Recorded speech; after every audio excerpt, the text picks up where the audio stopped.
பூரண அவதூதர் பூண்டிமகான் சுவாமிகளை பற்றிய குறிப்பை நாம் இன்று காணலாம். திருவண்ணாமலையைச் சுற்றி சுமார் 30 மைல் வட்டத்திற்குள் இருக்கும் பிரதேசத்தை அருணாச்சல தேஜோ மண்டலம் என்று அழைப்பார்கள். இந்த மண்டலத்துக்குள் ஒரு ஜீவன் முக்தர், ஒரு சித்தர் எப்பொழுதும் நடமாடிக் கொண்டிருப்பார் என்று சாஸ்திரங்களில் சொல்லப்பட்டுள்ளது. இதை கூறியவர் பகவான் ரமண மகரிஷி.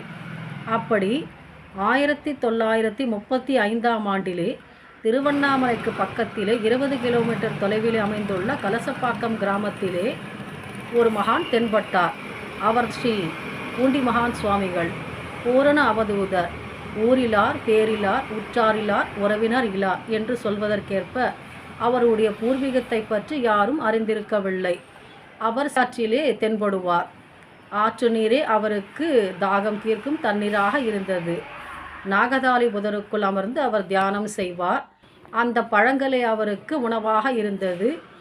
அவர் யாரிடமும் கை நீட்டி யாசகம் கேட்டது கிடையாது. 1959ஆம் ஆண்டிலே பூண்டியிலே ஒரு பிரதான தெருவுக்கு பக்கத்திலே ஒரு வீட்டு திண்ணை மேல் அமர்ந்து கொண்டார். அது 3 அடி அகலமும் 6 அடி நீளமும் கொண்ட ஒரு சிறிய திண்ணை. அதிலே அமர்ந்தவர் 1978ஆம் ஆண்டு வரை, அவர் மகா சமாதி அடையும் வரை அந்த திண்ணையிலேயே அமர்ந்து மக்களுக்கு வேண்டிய அருளாசிகளை கொடுத்து கொண்டிருந்தார். இல்லை எண்ணாது பக்தர்களுக்கு வாரி வாரி வழங்கக்கூடிய கருணை தெய்வம், கருணை கடல் பூண்டி மகான்.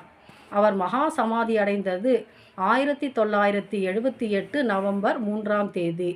இப்பொழுதும் அவர் நமக்கு அருள் கொடுத்து கொண்டிருக்கிறார்.